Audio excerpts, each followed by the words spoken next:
Zittel here with the best young American heavyweight in boxing right now on the rise. My man Jared Big Baby Anderson fighting April 13th in Corpus Christi, Texas, against Ryad Merhy, a former cruiserweight world champion on ESPN. Jared, thanks for joining me, man. What's going on? What's going on, man? You know the usual. Same old, another day, another dollar. Well, I guess to before we get to Mary and the heavyweight division and all that, how are you feeling, man? How's life? And I mean that in a deeper sense and everything. How are you feeling? I'm good.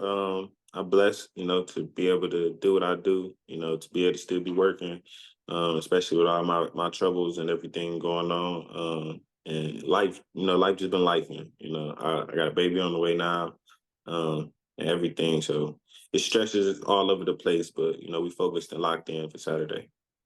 What do you attribute the troubles to, man? Is it just soul searching, stuff like that, or how would you put Nah, it? of course the legal troubles and everything. And just normal, cars, you know what I'm saying? Not even just the case itself, but the cars, having to have maintenance and paying rent on top of rent, um, and helping everybody out, stuff like that. Just troubles in general. Yeah, because it's just more like I'd rather hear it from the man himself instead of everybody speculating about it. It's like, does he just like to drive fast? Was it a cry for help, or something like that? So I just want to hear it like from you, like, why you think those things went down. It was a dumb decision. That's it. That's all it was. Wasn't nothing to it. Ain't no cry for help or nothing. I don't need no cry for help or nothing like that. I got more than enough people to help me in my corner if I needed to cry for help. Um, it was like I said, it was just a dumb decision, man. I'm young. I made an immature decision that I should have thought about the way it could have affected me. But people blow stuff up, and people just wanted a story. So. Yeah, I mean, I did so much worse things at 23, 24 years old. So yeah, man, people mess up. But kind of to that point too, I just last year you made a lot of waves by saying like I don't really love boxing. I do this to make a living, to feed my family and to do that. You still feeling that way? Are you falling in love with boxing and how are you feeling in that regard? Same thing, man. It's the same way. I mean, it is what it is, though. You know what I'm saying? I, I'm trying to get back to it, but I mean, if it ain't there, it ain't there. So I don't know. Uh, some days are better than others. You know what I'm saying? I ain't saying every day is a bad day where it's like, oh my God, here we go again. But it's definitely it's a blur more or less. You know what I'm saying? I get through it every day, just knowing that I'm able to do what I'm able to do because God blessed me with the ability to. So I'm able to get through it like that. Well, I just imagine sometimes it's like it's a tense contrast. Like all of us want oh be in love with boxing, be in love with boxing, but that does you're getting punched in the face, no matter how rewarding the sport is and everything. And so yeah, is that just a big part of it? Like, man, you guys want me to love it and everything, but you know it's hard to love getting punched in the face 3 4 times a week and all that. Is that what it is or? I mean that plays a huge part, and it's just like it's a hypocritical sport. You know what I'm saying? They love you, then they hate you. Everybody got an opinion, but the people with the most opinions are the people who not getting in there. So I mean, it plays a huge part, but that's not the reason. And my reason has always come from my own mind, my own way of thinking, and things like that. Um, if I was having as much fun as I was as a kid, I wouldn't have no issues. Before you start making money for it, you know what I'm saying? It's just you just having fun with it. But when you start to put oh, I have to do these because it's part of the job, it's like it's exactly what it is. It's a job. So now you kind of aren't leaning towards going to work today because you got to take care of the things that you don't actually like about it. So it is what it is. Sometimes they say like ignorance is bliss. Do you ever think because your mom was a psychologist and with that probably a deep thinker, that that's part of why you maybe question the process of being getting to this level and everything, maybe more than other fighters would who just straight ahead, just think straight ahead, one track mind at times.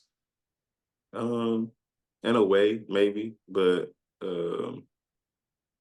Now that you think about it, that's crazy. You say that because I don't think that like my other siblings, because before she actually finished school and actually put her work, I guess, kind of into her parenting is maybe why I do, feel the way I feel about a lot of things and look at the way I look at it. But I don't know. I might have to look into that more. But for sure, I know that's another the way my mom thinks is a reason that I'm not so straightforward with one thought process, and that my mind is all over the place of being able to make money here, being able to live and love life over here, and have a family here, be able to juggle all those things and not just have I just want to fight type of mindset. Well, that kind of just brings us to then the main question it pertains to boxing is do you believe can you become heavyweight champion without being in love with boxing? Yeah, for sure. I know plenty of people who did it. They may have faked it because they, what I'm saying, wanted the more money and they wanted the fans to love them, but I know plenty of people who did it. Could you give me any names? I'm curious. Andre Ward, for example. Andre always said it. He still said to this day, like he didn't really care for boxing like that after a while. He just did it because he needed to.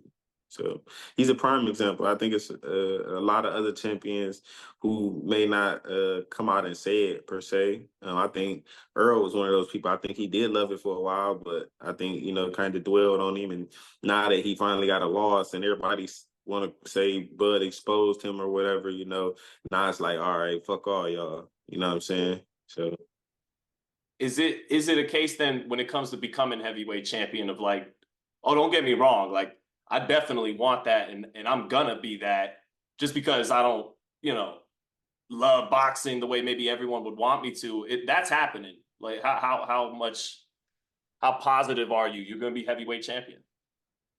um it depends on how the route goes. You know what I'm saying? I can't make a world title fight, or the the boxing councils can mandate it. You know what I'm saying?